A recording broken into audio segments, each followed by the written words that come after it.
The rain pounded insistently against the window, tracing irregular paths on the glass as the wind howled outside. The sound echoed in the silence of the empty office, accompanied only by the ticking of the clock on the wall. Something was wrong. It wasn't just the extraordinary meeting scheduled for tomorrow or the suspicious glances that had followed me throughout the day. It was a visceral feeling, like the smell of smoke before a fire. I stood up and walked toward the window. The view of the city shining at night had always brought me comfort, but tonight it seemed distant, almost hostile. My father used to say this room represented responsibility, but to me, it now felt like a place full of uncertainties. During the day, I was just the intern, diligently playing my role. But at night, alone, the doubts and unanswered questions consumed me. That's when my phone vibrated, a notification lighting up the darkness. "Lucas, I found something. We need to talk. It's important." It was Renata. The weight of her words hit me like a punch. I returned to the desk and stared at the documents open on the computer. Something was about to change. I could feel it. And this time there was no turning back. My name is Lucas Montero. I'm 29 years old, and although hardly anyone knows, I am the majority heir of Global Investments and Ventures, the company my father founded that helped shape the financial sector. But contrary to what many would expect, I didn't step in. As president or a high-ranking executive, I chose to start as an intern. Yes, an intern. The decision wasn't easy, but it was the only one that made sense to me. After my father passed away, I realized I couldn't take over the company without first understanding how it works from the inside. I needed to know the people, the processes, and most importantly, the problems. My father used to say, "Power isn't in the title, Lucas. It's in what you do when no one is watching." Today, I live in a modest apartment in the city center, far from the luxury I could afford. I drive an old car, a 2008 model that creaks around every corner but still gets me where I need to go. It's a conscious choice. I want to be underestimated, to blend in. However, not everyone makes it easy. Catherine Anderson, my immediate supervisor, seems to have made me her personal target. She's always lurking, looking for a reason to humiliate me. Today, for example, she stopped by my desk, crossed her arms, and gave me that look of superiority I know all too well. Abaixo está a tradução para o inglês, com ajustes para manter o tom narrativo e a intensidade do texto original. The next morning, I arrived at the office earlier than usual. The silence of the empty space was almost comforting, but it also reminded me of the weight of what I was about to face. Renata had agreed to meet with me later that day, but before that, I needed to keep piecing the puzzle together. I sat at my desk and opened my laptop. With each click, more evidence surfaced. Overpriced contracts, payments to non-existent suppliers, transfers to accounts linked to shell companies. It was all there, hidden in plain sight among the bureaucracy. It was clear that David and Catherine were behind this, but what worried me the most was their audacity. They acted as if no one would ever uncover their scheme. As I worked, Catherine suddenly appeared like a predator stalking its prey. "Lucas, are you looking at something you shouldn't?" she asked, leaning over my desk with a venomous smile. I calmly closed the laptop, keeping a neutral expression. "Just analyzing the reports you asked for," I replied, feigning indifference. She narrowed her eyes as if trying to decipher what I was thinking, but eventually shrugged and walked away. Even so, my heart was pounding. I knew I had to be more cautious. Later, Renata arrived at the cafe next to the office, where we had agreed to meet. She wore her usual impeccable blazer, and her serious expression told me she was ready for anything. "Lucas, you're facing sharks. Don't underestimate what they're capable of," she said after hearing everything I had uncovered. "I know, but I can't just stand by while they destroy my father's legacy." Renata sighed, pulling out a folder of documents she had brought with her. "If you're going to move forward with this, we need a plan. They won't go down without a fight, and Catherine, in particular, strikes me as someone who plays dirty." That same day, Enrique called me to a discreet corner of the office. He looked visibly nervous. "Lucas, I just found something even worse," he said, showing me a new spreadsheet. Catherine is manipulating the internal systems to create fake documents. She might try to frame you if she realizes you're getting too close. My blood ran cold. I knew Catherine was ambitious, but I hadn't imagined she was capable of something like this. "Do we have any way to prove it?" I asked, trying to hide the panic creeping in. "Not yet, but I'm working on it." Suddenly, my position in the company felt even more precarious. To them, I was just an intern, someone who could be easily discarded. That night, I returned to my apartment and called my sister, Beatrice. She had always been my anchor, someone I could trust completely. "Lucas, are you sure you want to go through with this?" she asked after I explained the situation. "You could be putting yourself in danger. It's not about what I want, B. It's about what I need to do. What would Dad do if he were in my place?" There was silence on the other end of the line before she responded. "He'd trust you. Just be careful, please." I hung up the phone and stared at the cityscape through the window. My conversation with my sister brought me a sense of comfort, but it also strengthened my resolve. I knew things were only going to get more complicated from that point on. Catherine and David were confident in their impunity, but I had something they didn't, a motivation far greater than money or power. I was fighting for my father's legacy, for the company he had built with so much effort and integrity. From that moment on, I decided I wouldn't back down. They could try to take me down, but I was ready to face them, no matter the cost. The following days were a true test of patience and strategy. Every move I made in the office seemed to be under observation. Catherine was more suspicious than ever, throwing furtive glances my way, and David had started making unexpected visits to different departments. Something told me they felt the walls were closing in. That was when Henrique called me again for another discreet conversation. This time, he seemed more agitated than before. "Lucas, a strange request just came through the system," he said, looking around to make sure no one was listening. "Catherine approved a $500,000 transfer to a shell company, and the worst part is they used your user credentials to authorize the transaction." I felt like the ground disappeared beneath my feet for a moment. They were framing me. "Can you prove it wasn't me?" I asked, trying to control the rage boiling inside me. "Not yet, but I'm working on a trace. You need to act fast, Lucas. If the board hears about this before we gather evidence, they might believe you're guilty." That night, I went to Renata's apartment. It was risky, but I needed to speak with her in person. When I arrived, she was already waiting for me, her table covered with documents and her expression serious. "You know what this means, right?" she asked while reviewing a report Henrique had sent. "It means they're willing to do anything to keep control," I replied, sitting down across from her. Renata crossed her arms and looked me directly in the eye. "Lucas, it's time to reveal your identity. If you wait any longer, they might take you down before you have a chance to fight back." My mind was a whirlwind. Revealing my identity meant abandoning the disguise I had maintained for so long. It meant exposing who I really was before I had all the pieces in place. "Not yet," I replied firmly. "Not until we have concrete proof." Renata sighed, but nodded in agreement. The next day, I was summoned to a last-minute meeting with Catherine and David. They sat at the table in a small conference room, and the atmosphere was tense. Catherine wore a fake smile, while David maintained his usual expression of false concern. "Lucas, we've received some troubling information about your conduct at the company," David began in a paternalistic tone. "Information?" I asked, crossing my arms and staring at them. Catherine slid a document across the table toward me. It was a formal accusation, claiming I had authorized suspicious financial transfers. "This is a misunderstanding," I replied, trying to stay calm. "Perhaps it is," Catherine said, her tone dripping with false sympathy. "But until this is cleared up, we believe it's best to suspend you from your duties."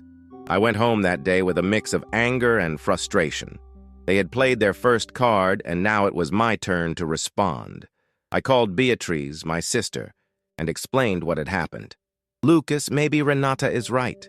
Perhaps you need to show them who you really are before they destroy everything." I looked at the documents scattered across my desk, the evidence Henrique and Renata were compiling. I knew the moment was coming, but it had to be on my terms, not theirs. Not yet, B. I won't let them control the game. That night, I sent a message to Henrique and Renata. Get everything ready. When I act, it will be definitive. I knew the moment to turn the situation around was near.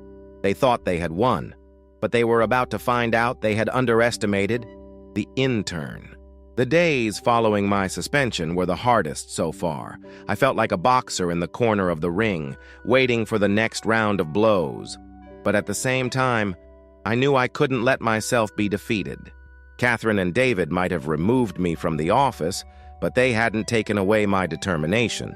I spent my mornings in my apartment, turning my living room into a full-blown operations center. Enrique kept sending documents, spreadsheets, and suspicious emails.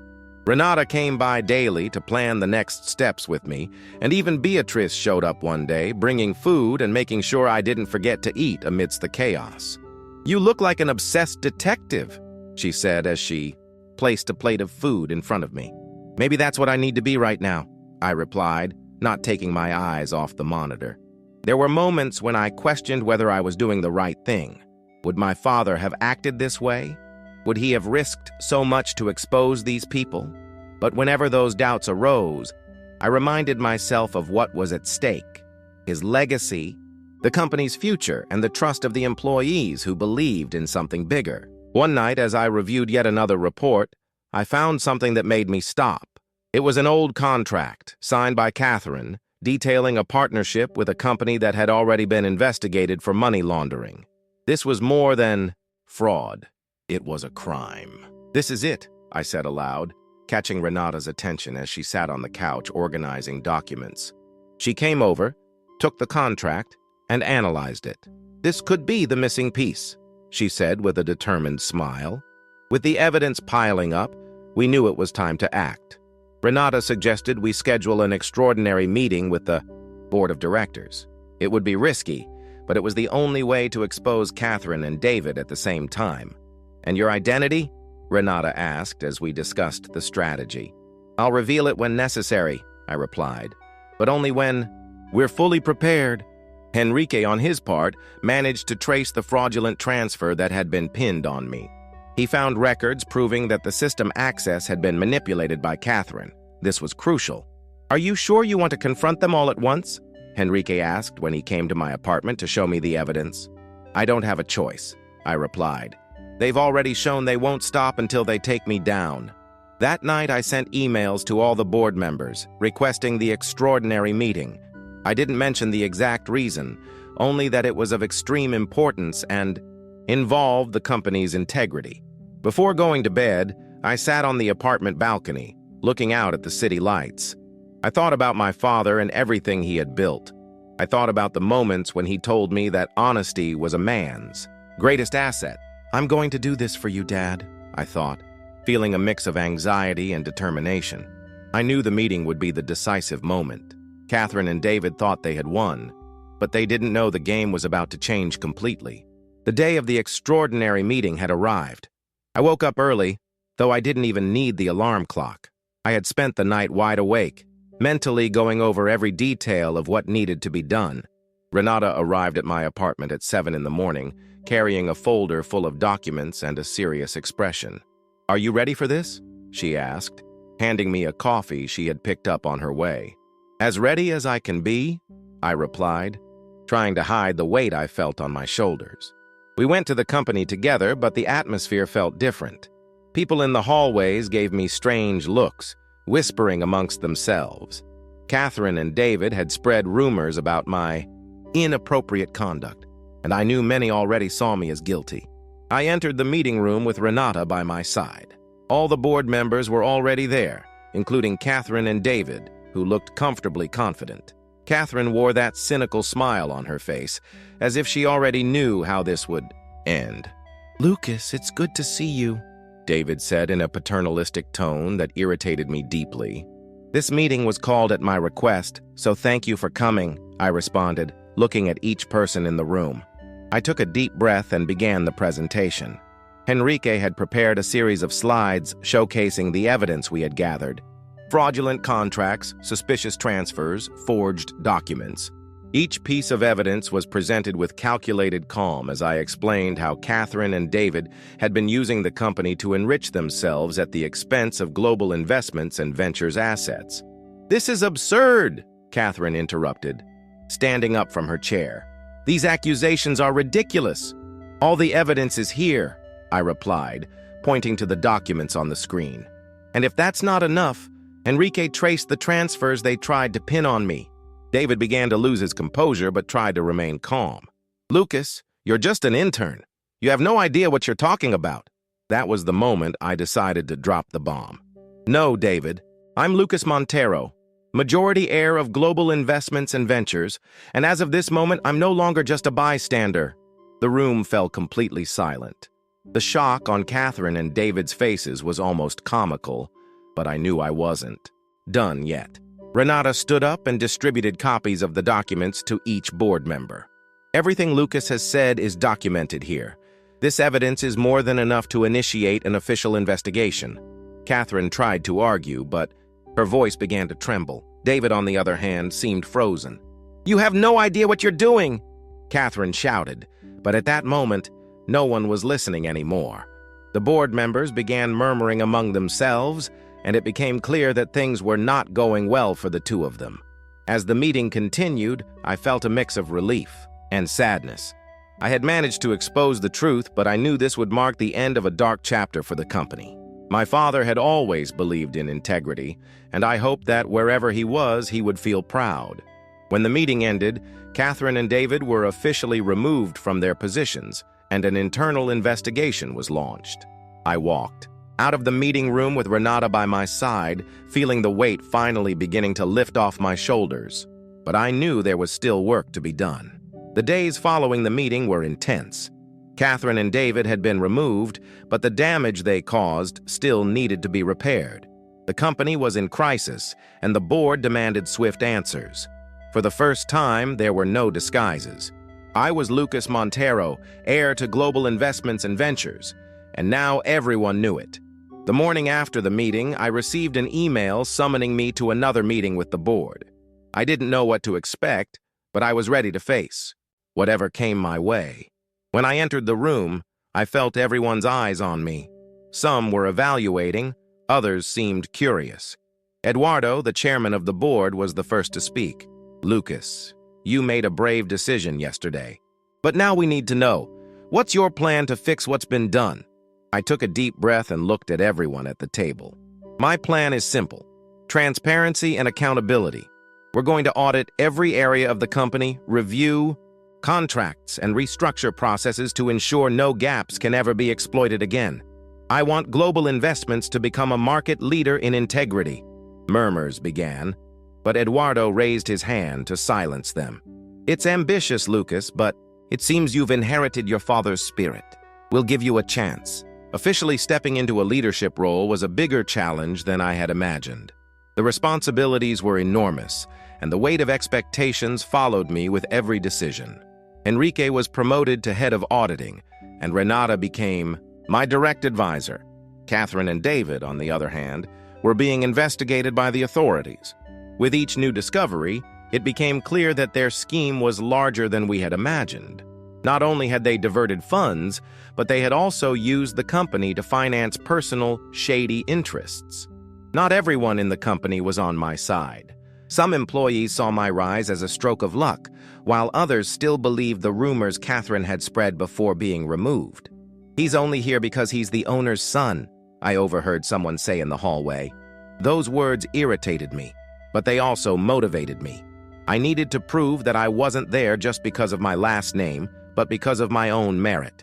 I spent hours every day talking to employees, from interns to managers. I wanted to understand their struggles, hear their ideas, and show them that I was committed to the company. Little by little, I began earning the trust of many. On one particularly long night, I stayed alone in the office, staring at the photo of my father on the desk. He was smiling next to the company's old logo, and for a moment I felt his presence. "I hope you're proud, Dad," I whispered. Beatrice called me shortly after, as if she knew what I was feeling. "Hey, how are you?" she asked, trying not to let the weight crush me. I replied, laughing a little. "You'll make it, Lucas. If anyone can save this company, it's you." About a month later, the first signs of recovery began to appear. The audit revealed opportunities to cut costs and optimize processes. New contracts were being negotiated under fairer terms, and market confidence was starting to be restored. In a meeting with the board, Eduardo pulled me aside. "Lucas, I think your father would be proud of you." "I certainly am." Those words hit me deeply. There was still a long road ahead, but for the first time in months, I felt we were on the right path. It wasn't just about saving the company. It was about honoring my father's legacy and building something that could be passed on to the next generation. Global Investments and Ventures was being reborn, and with it, so was I. It's been 5 years since that day I walked into the boardroom and revealed who I really was. It feels like an eternity, yet at the same time, everything is still so vivid in my memory. Sometimes I wonder if my father ever imagined I would have to fight so many battles to protect what he built. Today, Global Investments and Ventures is a completely different company. Not only did we survive the scandal, but we were reborn. The audit and structural changes we implemented transformed the company into a model of transparency and responsibility. The board is now more diverse, and decisions are made based on ethics and a long-term vision. Catherine and David faced the consequences of their actions. Both were convicted, and their case became an example of how unchecked ambition can destroy brilliant careers. I, on the other hand, learned that leadership isn't about power, it's about service. Renata now serves as Chief Operating Officer. There's no one better for the job. She's meticulous, fair, and has a strategic vision that impresses me every day.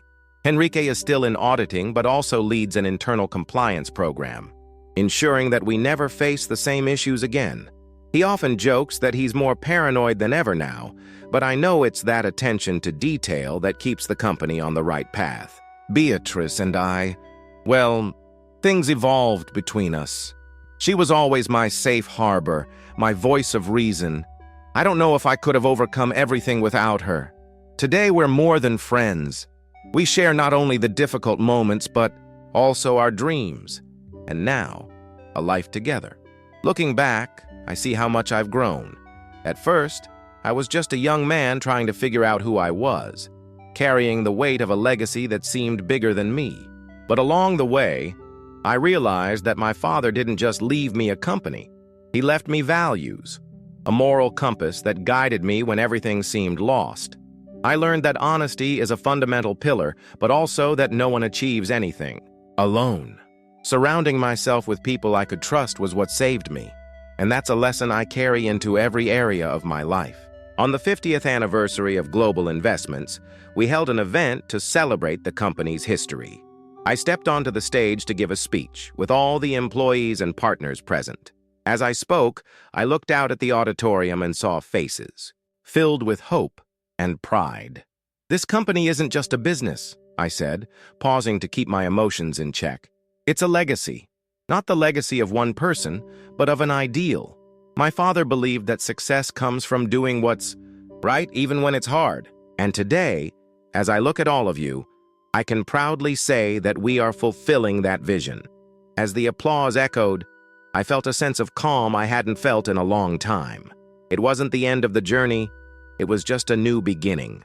When the ceremony ended, I went to the balcony of the office where I had so often gotten lost in thought.